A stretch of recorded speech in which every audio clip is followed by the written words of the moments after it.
বন্ধুরা সবাই কেমন আছেন? আমি ভালো আছি, আশা করি আপনারা সবাই ভালো আছেন।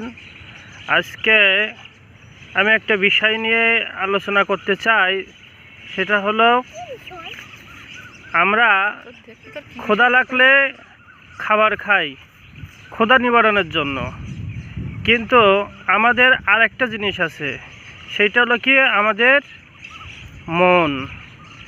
আমাদের মনের একটা খোরাক আছে, চাহিদা আছে। সেটা হলো পূরণ করতে গেলে আমাদের কি করা উচিত, আজকে এইটা আমি জানাবো। যে যদি ক্ষুধা নিবারণ করার জন্য ভাত খাবার অন্যান্য ইত্যাদি ফল ফলারি ইত্যাদি হয়, আমরা খেয়ে এগুলো ক্ষুধা নিবারণ করে থাকি, ঠিক তেমনি আমাদের মনের ক্ষুধা নিবারণ করার জন্য, শান্তির জন্য আমাদের যে ক্ষুধা, সেটা হলো বই পড়া।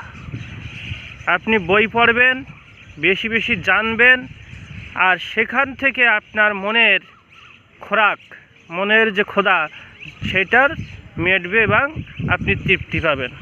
যত যত পড়বেন তত শিখবেন, তত জানবেন, আর এই জানাটা আপনার মনের খোরাক।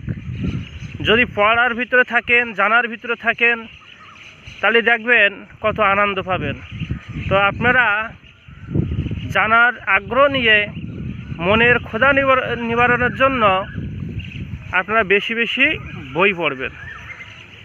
ঠিক আছে, সবাই ভালো থাকবেন, সুস্থ থাকবেন।